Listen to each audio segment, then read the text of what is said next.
Hello and welcome to Dragnet live from OTRGold.com. I'm your host, Austin Bach. Thank you for being here.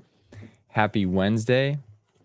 Um, I had a thing up on the bottom of the screen, and we're gonna put that up there one more time. If you're watching this from the Old Time Radio Archive channel, there should be a link in the chat or a link in the description that links you to the same stream on the OTR Gold channel.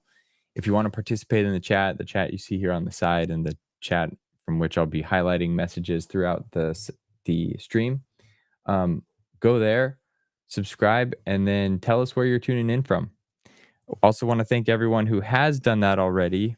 We're running a giveaway on this channel for these two radios. They're vintage style Bluetooth radios. And when we hit 500 subscribers, I'll pick a subscriber at random and they can choose which one they want. And then when we hit 1,000 subscribers, I'll give away the other one. As of yesterday, we passed 300 subscribers. So we're three-fifths of the way there to our first goal.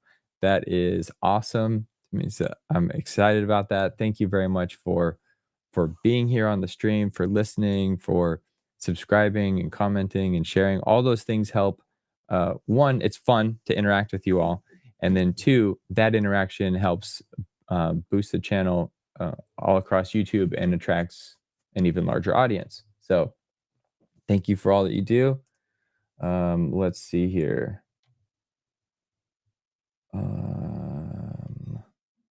Look, I'm just gonna highlight a few things. We got from Toronto. Thomas is here from the UK. Life with Roscoe, longtime listener. I mean, we got people from Pennsylvania, Alabama. Welcome, everybody. Today we're going to be listening to episode 15 of Dragnet. The title is Sullivan Kidnapping. It originally aired on September 10th, 1949. And in the week leading up to this broadcast, we had NFL quarterback Joe Theismann was born on September 9th, 1949. He was a quarterback for the Redskins and then a sportscaster later in New Jersey. If you've seen the movie The Blind Side, there's th- a vintage. I'll say vintage. It's like there's a clip of an old football game where Joe Theismann gets a nasty injury, and at least in the movie they explain that that's why the blindside position in football became so much more important, and those people earned so much more money because they were trying to avoid similar situations where.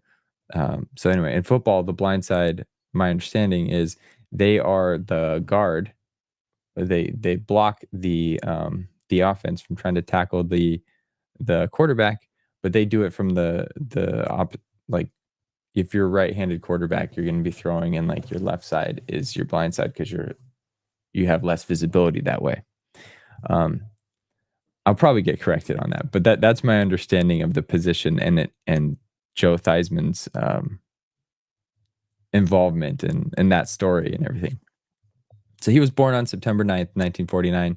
Then the very next day, Bill O'Reilly, a longtime host on the Fox News channel here in the United States, he was born in New York City. So great. Also want to call out today is 4/24/24, or it's 24/4/24, depending on where in the world you live. I know I had to put that other one in there because Thomas, we have at least one listener from the UK. Lee, please educate me here on how does Canada do month, day, year when writing dates? Is that like a North American thing, or is that just the United States that does month, day, year, and everywhere else, including our friends to the north, do day, month, year? Either way, today is a cool number. 4/24/24 for those in the United States and anybody that follows that pattern, or 24/4/24. So go celebrate. Thomas says the UK does the date correct.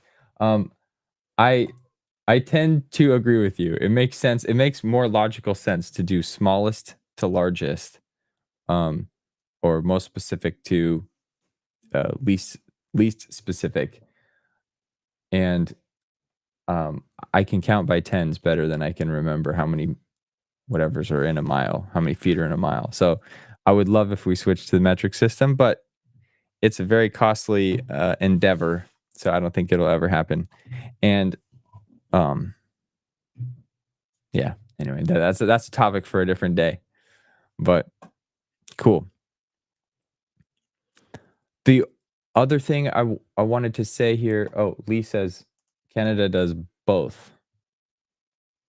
So when you write dates, you write it twice, or it's just like personal preference and people understand that there's no 25th month. And so they just have to know that you're switching those things. That's interesting. Usually 4/24/24. Okay. Same. It just must be a North American thing. Cool. Thank you for telling me. Um, Joshua carrying on a conversation from last week, and we'll get into the stream in just a few minutes. But I have two follow-up things from some previous streams. So last on Monday, we started talking about the Marvel Connected Universe and how Universal Studios tried to do a Universal Dark Universe with all the like the classic monsters from Creature from the Black Lagoon, the werewolf, the Invisible Man, the Mummy, etc. But that sadly died when the Mummy reboot with Tom Cruise bombed. But then that started a side conversation on an old time radio connected universe. So now Josh was asking about original characters. So he's working on some, I think like Dr. Needle, was that it? So are we talking about original characters never before seen, or we're saying what old time radio characters would exist in, like known characters would exist in this old time radio connected universe? It's a fun thought experiment. If you have a comment, leave it in the chat, participate in the chat. I'm sure that'll be lively as we go. And then the last thing I want to say with Thomas on here, you mentioned that you left a comment about where we can find good old time radio transcripts on one of the past videos. I haven't seen it, so if you can share that information again, I'm going to be looking for that throughout the stream today. But with that, we will dive right in and get started on the story. Again, this is episode 15, the Sullivan Kidnapping. Enjoy.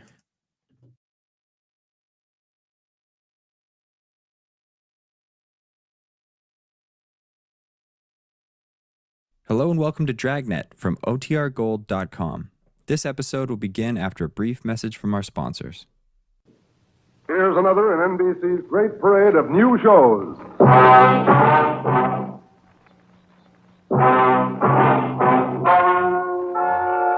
Ladies and gentlemen, the story you are about to hear is true. Only the names have been changed to protect the innocent. NBC brings you Dragnet.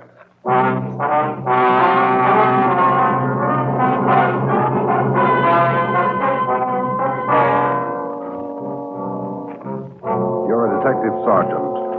You're assigned to homicide detail. A 22-year-old girl has disappeared. A letter has been received. It demands $30,000 for the girl's return. The letter is signed, The Wolf. Your job, get him. Dragnet, the documented drama of an actual crime, investigated and solved by the men who unrelentingly stand watch on the security of your home, your family, and your life. For the next 30 minutes, in cooperation with the Los Angeles Police Department, you will travel step by step on the side of the law through an actual case, transcribed from official police files. From beginning to end, from crime to punishment, Dragnet is the story of your police force in action.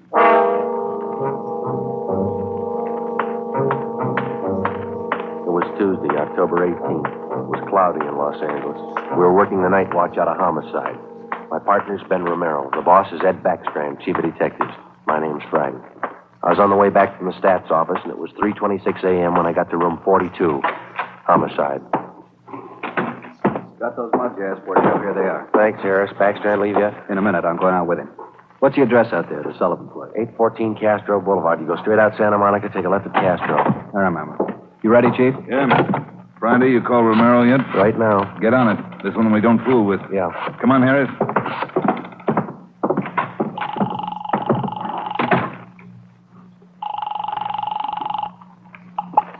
Hello? Sorry to wake you, Ben. This is Joe. How you feeling? Oh, hi, Joe. What time is it? 3:30 a.m. How do you feel? Oh, a lot better. Be back to work tomorrow. You'll be ready in 20 minutes? I'll pick you up. 20 minutes. Okay, what's up? You remember Martin Sullivan, vice president of the Third National Bank? Sullivan? Yeah, what about it? He's got a 22-year-old daughter, or he had one. She's gone.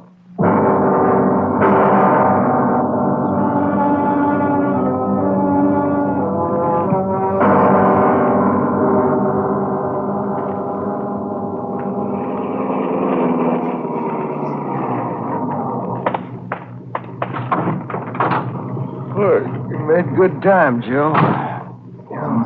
Where are we headed? Sullivan home out on Castro Boulevard. Ed's out there now with Harris. Any leads to work on? No, nothing so far. The girl disappeared a little before 1 o'clock yesterday afternoon. At 11 last night, he got a letter.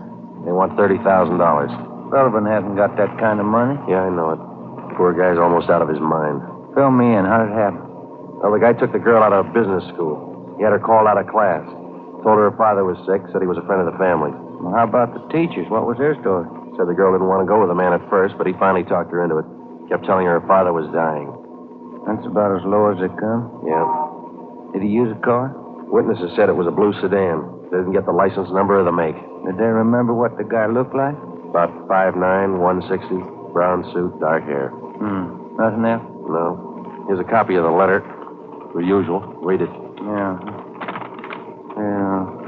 I have your daughter, Judy. Get, what's that? $30,000. $30,000 quick if you want her back alive. Don't call police or I'll kill her. Contact you later.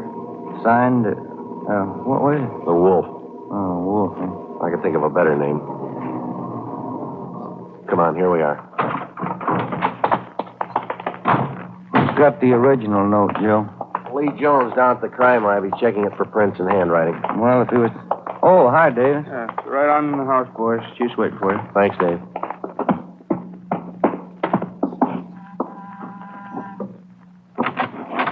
Hi, Joe. Ben. In the living room. Thank you. That's the way I see it, Mr. Sullivan. Now, you understand exactly what you have to do? Yes, sir. I'll do as you say. All right. Here are the two men who will help you. Sergeant Friday and Sergeant Romero, homicide. Yes, How do you Mr. do? Sullivan. I do. Mr. Backstrand, are you sure about all this? He might get frightened. He might do something to Judy. Believe me, Mr. Sullivan, it's the only way. I know how you must feel, but we can't do anything else. All right, I want to see Mrs. Sullivan first. I'll be ready in a moment. Any developments? Yeah. Come on back in the dining room. There it is on the table. Second note from the guy. Telegram. When'd this come? About half an hour ago. Guy phoned it into Western Union from a public booth. Couldn't trace it. Let's see, Joe. Yeah. Be at Elysian Park, 5 o'clock this morning, near Balkan Drive. Come alone. Bring 30,000. Will return girl. Don't tell cops. Kill her if you do. The Wolf. 4 a.m. now, Skipper. Not much time. I know it. We'll have to do as he says. No other way. Then Sullivan's going out there alone? You're going with him. You and Romero. You'll be hidden out in the trunk of the car. Any plan? Get him. That's all.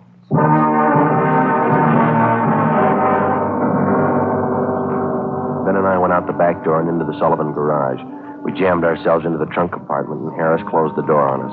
The latch was fixed so that the door could be pushed open from the inside. A few minutes later, Mr. Sullivan came out, got in the car, and we drove off.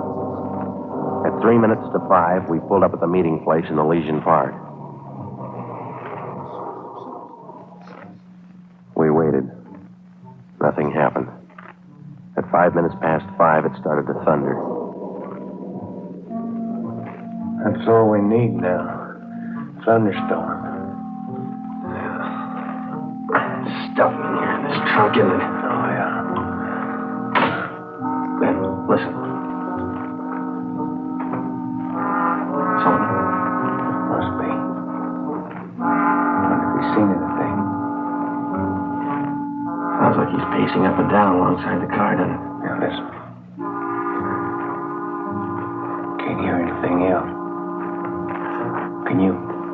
No. We better stay under cover. Yeah. The rain's starting in. Wonder what happened to the wolf. Cold feet, maybe.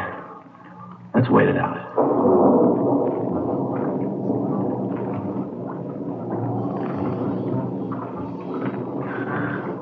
Joe. Yeah. What time you got now? Move over a little. Let me get my watch up. Yeah. A little past 5:30.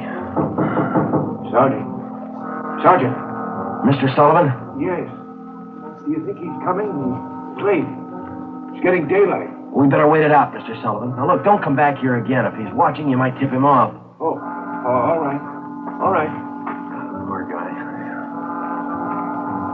Joe. Yeah, I hear it. Coming up the road toward us. It's stopping. Yeah. Coming over to our car. You ready? Right. Talking to Sullivan. They're coming back here. Now, watch it. Brandy, Romero. That you, Ed? Yeah, the meeting's off. Come on out. All right. Got a cramp in my leg. I'm cramped all over. Mr. Sullivan, drive back home. We'll contact you there. All right, Chief. Ben, Joe, come on over to the car. What's the story, Ed? The guy had no intention of following through with this meeting tonight. Well, how come? He told us. Going at 5 o'clock. Tried to trace the call. He wouldn't stay on the line long enough. What do you have to say? He wanted more money. Bragged about how smart he was. How we'd never get him. Well, he knows Sullivan's called in the police. Sure. Said he didn't care.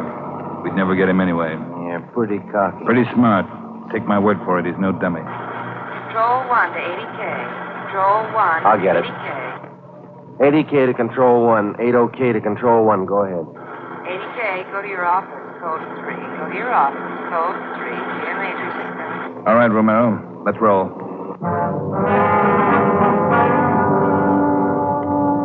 More than 12 hours had passed since word of Judy Sullivan's disappearance had been phoned in a homicide. During that time, an all-points bulletin containing the descriptions of the suspect, his car, and the girl had been sent out on the teletype to law enforcement agencies throughout the area. The same descriptions were broadcast over the police radio every hour. The Sullivan home had been placed under strict surveillance, and Mr. Sullivan instructed not to contact the suspect without knowledge of the police. He'd raised almost $10,000 in cash to buy him off. The serial number on each one of the bills had been copied by a police stenographer and then rechecked by a homicide officer. So far, the Wolf, as he called himself, had made 3 separate contacts, but he'd covered his tracks well. We knew that he was somewhere in the city, 500 square miles of it, and we knew we had to find him fast. It was 18 minutes past 6 when we got back to homicide. Hi, Chief. Fellas. You got something for us, Mac? Here, this letter. Special delivery. Came in about 25 minutes Can ago. I see that, Mike? Stay away from Sullivan. If the kid's found dead, it's your fault. Stay away, the Wolf. All right, Mike. Get it over to the crime lab and have Lee check it for prints. Right, Chief. Will you find any prints on the second note, Mike? 2. Running through R&I now. Friday, Romero, get down there and see if they got a make. Right, Ed. Let's go, Ben. Who's watching the Sullivan house beside Harry? Carpenter and Davis. Backstrand's afraid the girl's father will try to make a deal with the guy. Has he tried it yet? No, he hasn't yet. You couldn't blame him if he did. Worried sick. Oh, yeah. Here we are. Hi, fellas. Just coming down to see you. Got something, Larry? Those 2 prints Lee Jones listed off that letter got a make on them from the single print file. Good, Larry. Let's see, huh? There it is. Pull the whole package on him. Donald Alfred Kiefer. Looks like a real bad one, doesn't he? Donald Alfred Kiefer, male, Caucasian, age 29, 5 feet 8 inches, 170 pounds, brown eyes, dark brown hair. He had 1 previous arrest for forgery in Los Angeles 10 months before. Kiefer's occupation at the time of his arrest was listed as bank clerk at the Third National Bank. Ben went back into the files and pulled the crime report. Then we called Ed Backstrand. There's the answer, Skipper. At the time Kiefer pulled that forgery job at the bank, Mr. Sullivan was one of the vice presidents. Go on. Sullivan was the one who preferred charges against Kiefer and saw that he was prosecuted. Where's this Kiefer now? Oh, let me see. was placed on probation, and on May 16th this year, he returned to his home in Omaha, Nebraska. That's 1380 Mackinac Avenue. All right, Romero. Get Omaha on the phone and have them check out Kiefer. Right, Skipper? Friday, take Kiefer's package and this note down to Don Myers. Have him check the handwriting. And get over to the crime lab and see what Jones lifted off that last letter we got. All right, Ed. The faster we work, the faster we'll put this guy behind bars. Now move.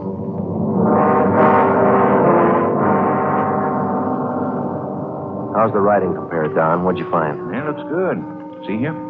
Slants as crosses, double oops as L's, open A's, pressure on the downstroke.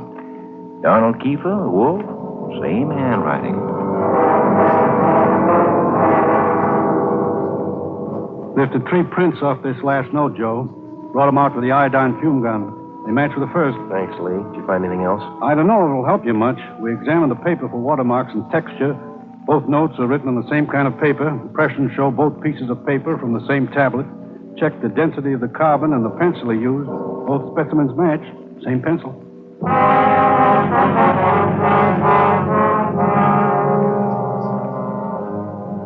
By mid-afternoon, Donald Kiefer's description had been broadcast throughout the area. Bulletins were dispatched to all departments, and an APB was teletyped for the entire state. Men were stationed at every post office in the city to watch for notes that might come through the mail. The bus depots, railroad terminals, the airports, and all the main roads leading out of the city were under strict surveillance. The entire Los Angeles area was broken down into single square-mile districts, and a house-to-house canvass was started. A squad of men were assigned to cover each square mile. Outlying towns and cities were requested to do the same. By 5 o'clock that afternoon, the greatest Dragnet operation in the history of the city was underway. We were sure Donald Kiefer was somewhere inside. At 12 minutes past 5, Ben got the call back from the Omaha police.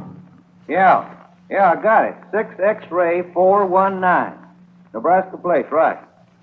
Well, thank you a lot. Yeah, bye. They had a make on the car. Lots more. The Omaha cops are looking for Kiefer, too. Want him for a robbery there 2 months ago. Yeah?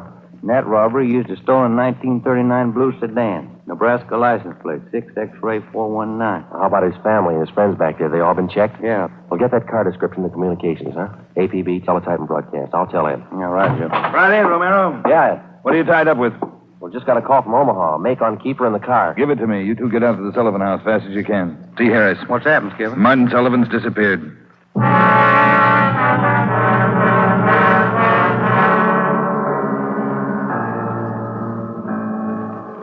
All right, Harris, how'd it happen? About 3 this afternoon, Mr. Sullivan got a phone call. Said he had to go down to the bank. I went with him. He had me wait in the reception room, and he went in his office. After waiting 10 minutes, I got suspicious and went in. He was gone. That's it. Did he get any more money? This morning, $5,000. Did you get the serial numbers off the bills? Yeah. Shouldn't have let him get out of my sight. Forget it. Right now, we've got to find out where he's gone to meet Kiefer. Did you talk to Mrs. Sullivan about it, Harris? She says she doesn't know anything about it. Let's try her again. Come on, let's go inside. All right, fellas. All right. Where's Mrs. Sullivan, Dave? Back in the sitting room, lying down. Doctor's with her. Come on. What time you got, Ben? 6:35. I'll get it. Hello?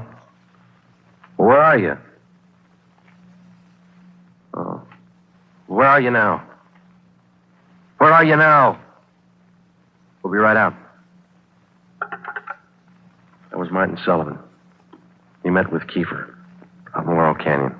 Did he get his daughter back? Yeah. Wrapped in newspapers.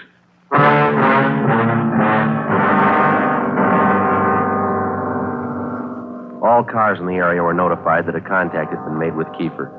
We got in the car and drove out to Laurel Canyon. The entire area had been blocked off. We found Martin Sullivan standing in the middle of the road at the end of East Winding Way. 500 feet down the hill was a private residence where Sullivan had telephoned us.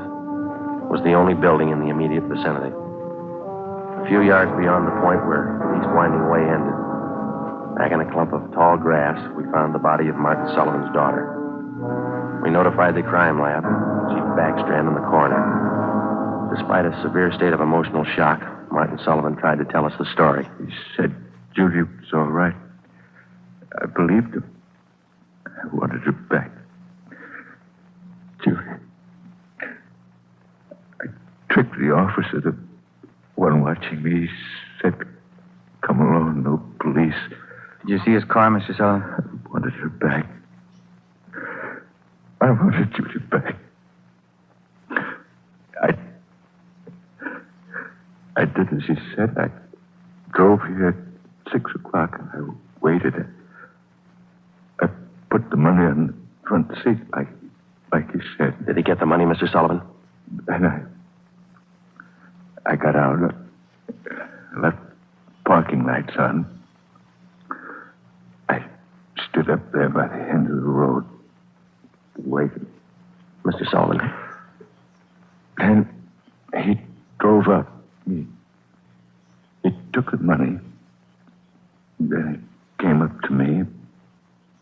He had a gun. I wanted to shoot him back.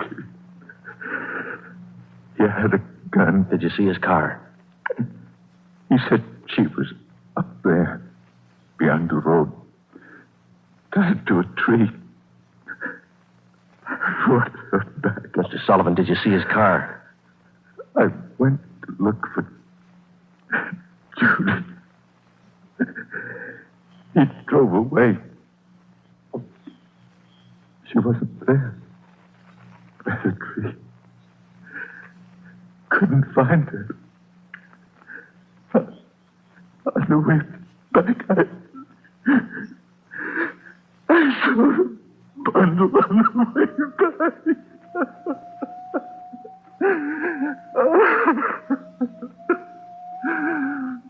Let me find her. He killed her. Let me find her.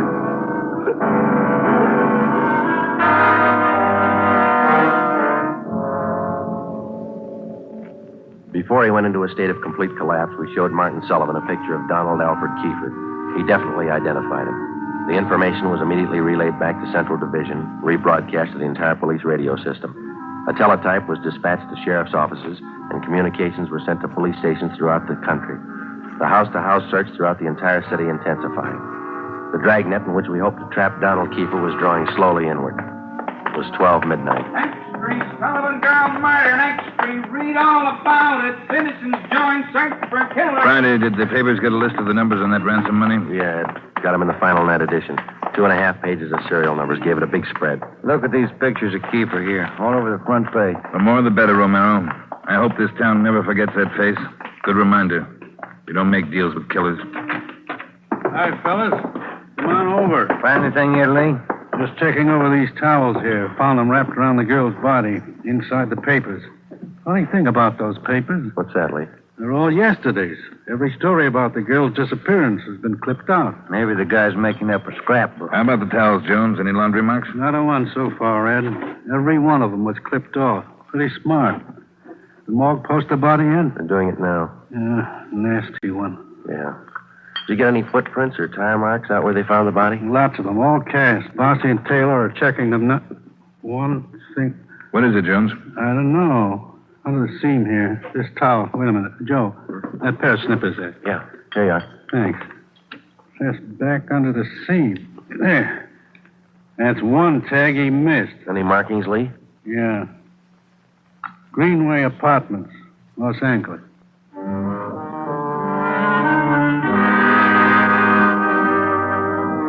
One look at the apartment was enough. In an adjoining garage, we found the car which Kiefer had used, a blue sedan. Nebraska license plate 6X-ray 419. When we got back to the office, Chief Backstrand immediately issued a cancellation of the want order for the blue sedan, and then he ordered a detail of men to stake out the car in the event Kiefer decided to come back for it. Here's the coroner's report, Joe. Oh, let's see it. Cause of death, strangulation. Time of death, Monday, October 18th, approximately 2 p.m. 1 hour after he grabbed her? That can't be right. Skipper in his office? No, he's out for a minute. Hey, Joe, Ben, take the call off 2503, will you? Thanks, Mike. Right. Would you give me the call on 2503, please? Thanks. Hello? Yeah. Yeah, when? We'll be right over. Some of the ransom money, Ben, just showed up. Beverly and Highland. Come on.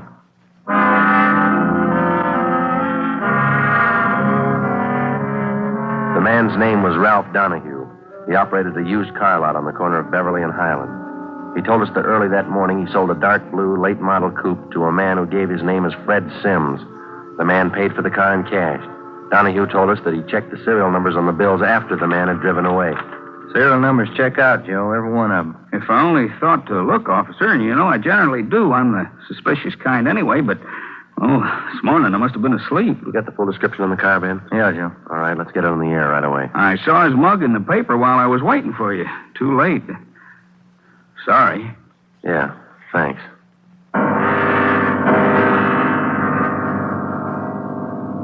At 10 minutes past 3 that afternoon, another piece of the ransom money turned up at a busy downtown department store. The clerk was unable to remember who gave her the bill. The detail throughout the general downtown area was strengthened. The house-to-house search of the entire city for Judy Sullivan's murderer went on. The afternoon dragged into the early evening. At 20 minutes to 7, Ben and I had a hamburger and a cup of coffee in the drugstore at East Broadway and 3rd. And then we got back in the car, checked with communications, and started cruising the neighborhood again. At 9 minutes to 8, a man answering the description of Donald Kiefer was seen crossing Sunset Boulevard just below Highland. 7 minutes later, the same man was reported near the intersection of Hollywood Boulevard and Las Palmas. Communications relayed the information. At 21 minutes past 8, our car, 80K, along with a dozen others, were concentrated in the Hollywood Boulevard area from Gower Street to La Brea, Franklin Avenue to Santa Monica Boulevard. At 24 minutes past 8, another piece of the ransom money was passed at a cigar store on the corner of Hollywood Boulevard and Hawthorne Street. The number of men and radio cars in the area was redoubled. Plainclothes officers were stationed at every intersection to keep an eye on pedestrian traffic. At 18 minutes to 9, the dark blue coupe which Kiefer had bought that morning was spotted parked in an alley just below Hollywood Boulevard and Coenga. We called Ed Backstrand. City Hall. 2503. 2503. Chief of Detectives Office, Anna. Is Friday Mike, the chief there? Yeah, wait a minute. Just going out the door. Ed, it's for you. Backstrand? Friday, Ed. Just spotted Kiefer's car, the one he bought this morning, parked in an alley off Coenga. Harris and I are on our way up there now. We'll take care of the car. You take care of this call. Just came in. What do you got? The theater on the corner of Hollywood Boulevard and Fairview. The girl in the box office just took in a $10 ransom bill. Yeah?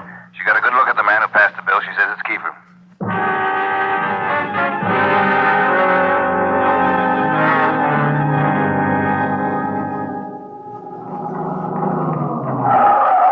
All right, Ben, come on. Yeah. You got the list of serial numbers? Right here. Let's check at the window. Yes, sir. How many, please? Police officers. Sergeant Romero, Sergeant Friday. Oh, yes, sir. Mr. Rayburn, the police are here. Would you step around to the side door, Sergeant? Yes, ma'am. Margie, relieve Francis for a minute. Francis, come here. Bring that $10 bill with you. Sharp girl, officer, that Francis. Sharp. Here it is, Mr. Rayburn. All right, Sergeant. There you are. $10 bill and the list of serial numbers. Check out all right, Ben? That's it, Joe. Good work, man. You reported the man came in about a half hour ago. You're sure it was Kiefer? Yes, sir. I have his picture in the box office just behind the change machine. I recognized him right away. And as far as you know, he hasn't left the theater? That's right, sir. All right, Mr. Rayburn, I'm sorry. I'm afraid we'll have to interrupt the show. Anything you say, Sergeant. Anything. Ben, you keep an eye on the front exit. I'll call communications. All right, Joe. 80K to Control 4. 80K to Control 4. 80K, go ahead. Control 4, clear all frequencies. The Sullivan murder suspect, Donald Kiefer, has been located in the theater on the southeast corner of Hollywood Boulevard and Fairview. Have all units surround the area. 80K, roger. Attention all units. Attention all units. Assist 80K at the theater on the southeast corner of Hollywood Boulevard and Fairview. The Sullivan murder suspect has been located in the theater. Go ahead, 80K. Control 4, have all units converge in the general area, Hollywood Boulevard and Fairview. Unit 62R to block off the intersection at Hollywood Boulevard and North Cherokee. Stop all pedestrian and vehicular traffic. Unit 61A to block the intersection at Hollywood Boulevard and Hudson Street. Stop all pedestrian and vehicular traffic. Unit 71 and 72R to block the alley behind the theater. Unit 66 and 67R to assist at main entrance to the theater. Within a few minutes, the 1/2 mile area around the theater was completely blockaded. Every exit and entrance to the theater was covered. At 9:23, we met Harris and Ed Backstrand in the theater manager's office. Backstrand outlined our plan of operation. At 9:28, a detail of 14 men walked down the side aisles on the main floor of the theater and took up their posts on either side of the orchestra pit. The picture was stopped and every light in the theater was turned on. Ed Backstrand, Harris, Ben, and I went down the aisle and up onto the stage. Backstrand made the announcement. Ladies and gentlemen, we're sorry to interrupt the picture, but this is important. We're police officers. We've traced the murderer of Judy Sullivan to this theater. He is in this theater now. Now we're going to search the theater row by row, and we'd like to ask your cooperation. There's no need to be panicky or afraid. Those who wish to leave now may do so. Leave by the main entrance. Each one of you will be checked as you go out the door. And for the benefit of the man we're looking for, don't try to escape. Every exit is covered and the entire area is blockaded. Don't place any more lives in jeopardy. Come on, Ben.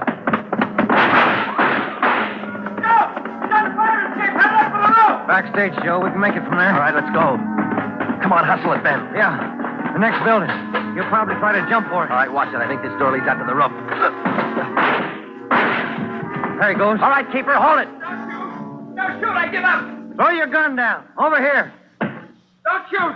Don't. Let's get him. All right, coppers. I got it figured. They won't top me for this. Didn't know what I was doing. Put the cuffs on him, Ben. Get away from me, you crump! You shouldn't have hit him, keeper.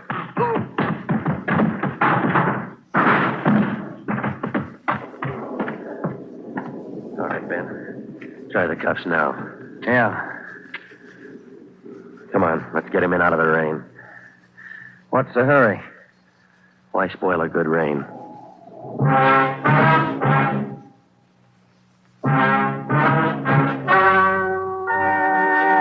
story you have just heard is true. Only the names were changed to protect the innocent. Donald Alfred Kiefer was tried and convicted of murder in the first degree. He was executed in the lethal gas chamber at the state penitentiary.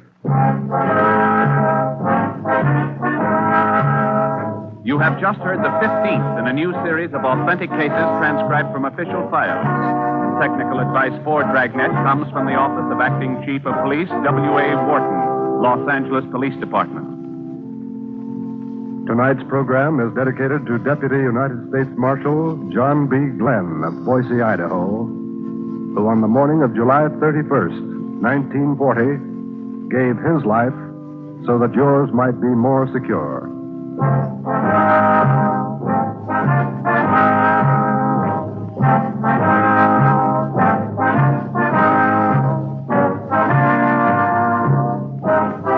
Dragnet came to you from Los Angeles.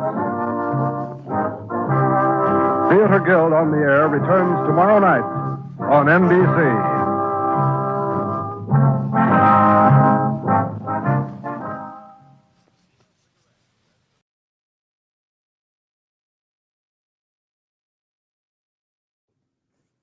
Looks like they trimmed the chimes on that one. I was waiting for it. Well, I hope you enjoyed that episode.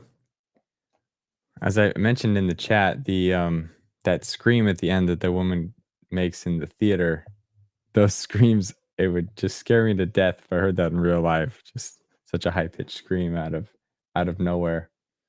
There's a few things in here. So Joshua was asking for a studio tour.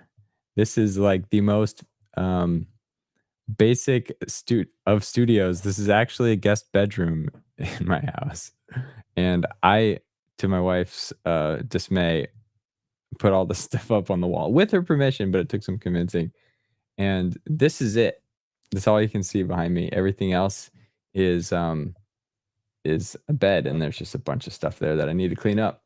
You'll see the state of this room depending, like how the cleanliness of this room by how much junk is piled on that bed. But anyway, so there's nothing of interest here except maybe some of these signs. Let's lean back so you can focus. This is like an old Valvoline sign right here.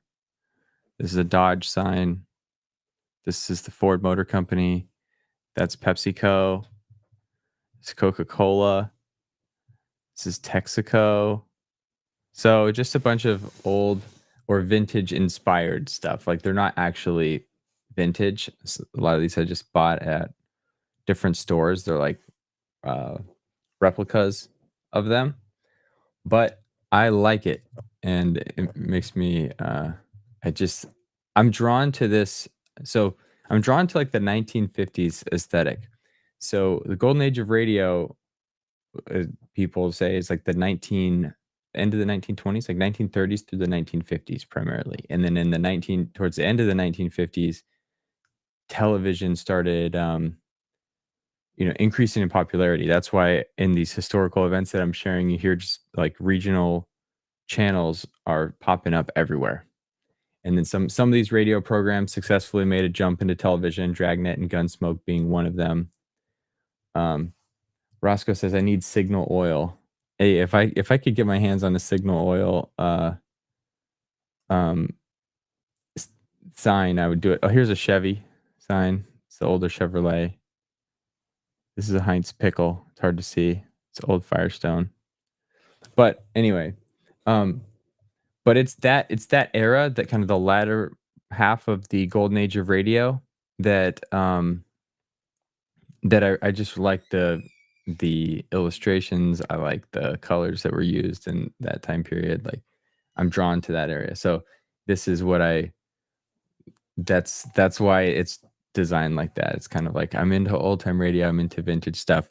So speaking of vintage things, I shared this on YouTube yesterday. And so I'll show it here on this camera.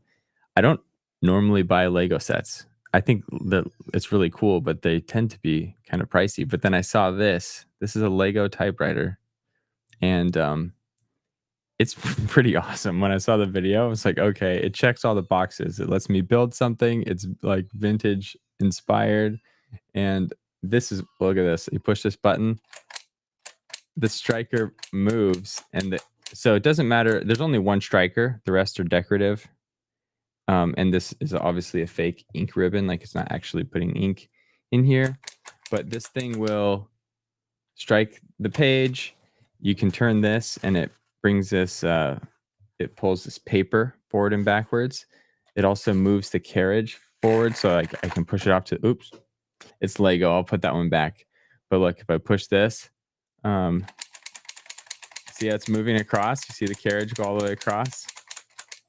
And then I push it over and I can draft fake letters on this fake typewriter. But the functionality, the build was fun. There's a bunch of internal mechanics here that tie all these keys to it. So it was a fun build and it just looks cool. So I shared that there. This is probably the most interesting thing I have in this room because the rest, as I said, is just a bedroom.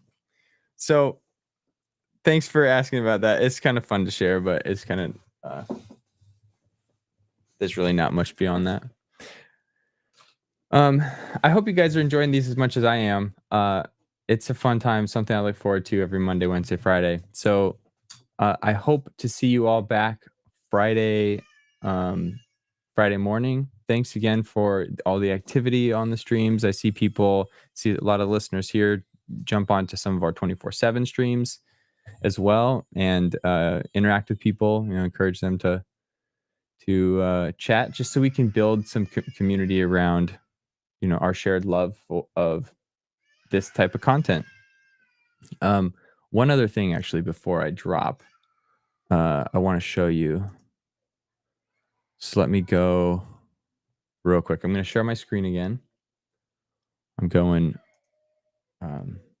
off script here. I haven't prepared. I haven't walked through this yet, but so let me see. Can we see this? Okay, so here's the YouTube channel over here. If on the main screen, if you click this, I put all of these in a playlist, and right now, you see suspense because you're on my channel. This is actually currently unlisted. I'm having an issue with the audio problems. I'm working on it. It'll be public again today.